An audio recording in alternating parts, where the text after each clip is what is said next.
Uma coisa que eu percebo muito, doutor, a interação com as pessoas com quem eu convivo, elas são um divisor de água na vida de quem sofre com dores crônicas. Muitas pacientes que eu atendo, muitas pacientes com que eu trabalho, inicialmente trazem questões de conflito, né? Conflitos familiares, sejam com ascendentes, descendentes, sejam com cônjuges, e assim, aparentemente, para o leigo ou para a pessoa que não trabalha com dores crônicas, seja o profissional que for, ele não consegue perceber uma relação, mas existe uma relação direta entre a pessoa que vive estressada, que vive em conflitos, que vive muito preocupada com algumas questões de relacionamento, com as suas próprias dores. Porque você associa muito a questão da dor somente ao estímulo. Ah, eu tenho uma lesão aqui na L3, na L2, e a dor é por causa disso. E a pergunta é, se fosse só por causa da lesão, então o medicamento já teria resolvido, o procedimento já teria resolvido. Porque eu acredito muito nos médicos, são muito capazes. Então, para a pessoa perceber e entender que não é questão de é só, é uma questão de também. E está aqui a senhora para falar sobre isso, né?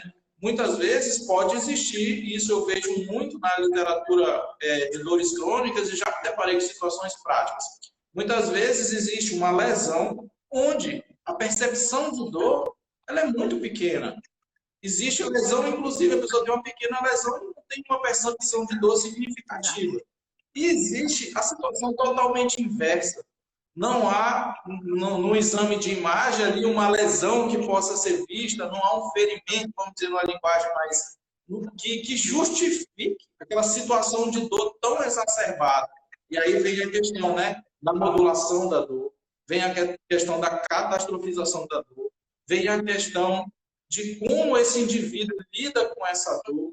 Então, todos esses processos são muito significativos. Você falou aí da catastrofização. No trabalho que eu realizei lá no hospital de base, onde eu estava avaliando o perfil desses pacientes com dores crônicas que procuravam lá o serviço de acupunturiatria, entre vários resultados específicos mostrando que as principais queixas são exatamente essas que eu te falei, que é compatível com o mundial, assim, lombar, cervical, cefaleia. Lombar, cervical, cefaleia. A gente fez também uma avaliação da catastrofização.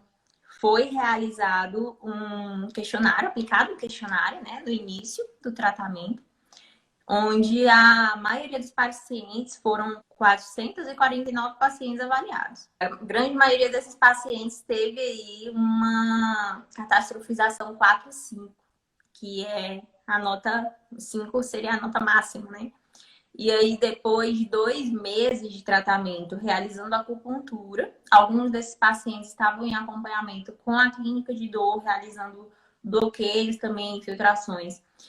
Alguns deles estavam em acompanhamento com a fisioterapia e alguns deles também com a psicologia. Então, estavam fazendo a psicoterapia. Bom, o fato é que nenhum deles estava somente conosco. Nenhum deles estava só na acupuntura.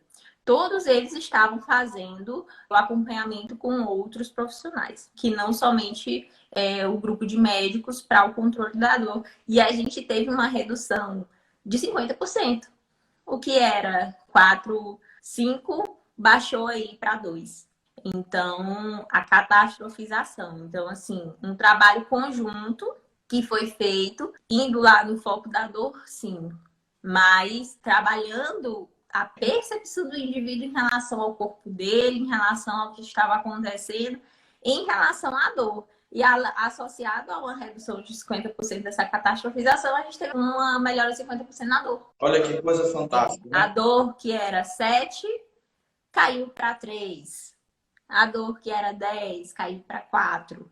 Então, uma melhora na qualidade de vida, assim, incalculável. Porque a pessoa melhora até o relacionamento dentro de casa. Com certeza. E aí eu aproveito para falar de uma outra pesquisa. Não sei agora se ela já foi finalizada ou se ela está sendo finalizada, mas é uma pesquisa que está sendo realizada nos Estados Unidos. Desde 1942 essa pesquisa estava sendo realizada. Eu não sei se ela já finalizou recentemente ou se ela ainda está em previsão de ser realizada, mas o que eles avaliaram, várias pessoas de características diversas, o que traz a real sensação de felicidade para essas pessoas, né? E a resposta que eles encontraram foram exatamente que são os relacionamentos.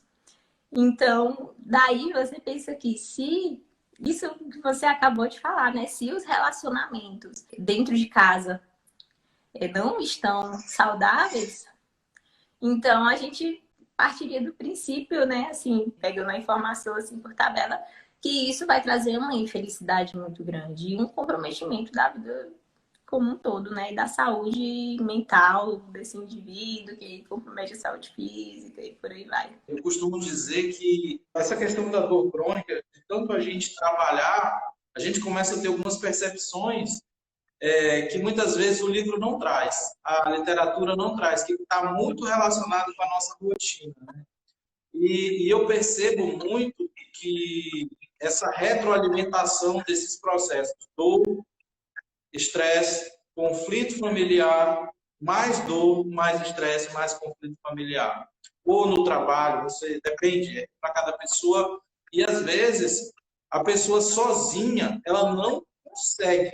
Ela fica tentando achar ali um caminho e não consegue, né? E até mesmo para mim, que tem uma certa experiência, leva um tempo para trabalhar essa questão com o paciente, para encontrar a melhor forma de entrar nesse ciclo e romper, entende?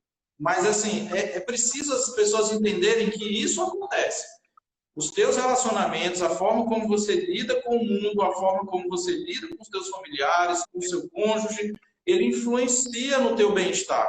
E o teu bem-estar também influencia nesse relacionamento.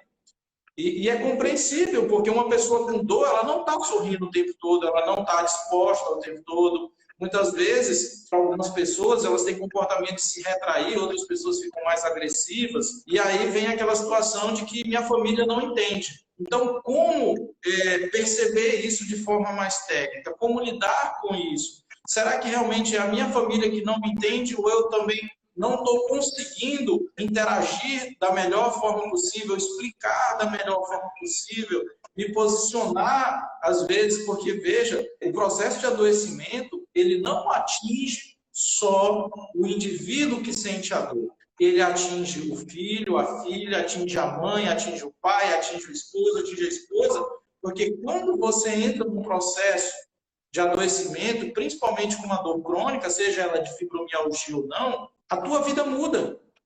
Você que antes era uma pessoa sorridente, ativa, muitas vezes você fica recusa, você fica mais agressiva. E aí, conflito. E aí, ainda mais dor. Entender esse processo, ele é muito importante exatamente nesse contexto.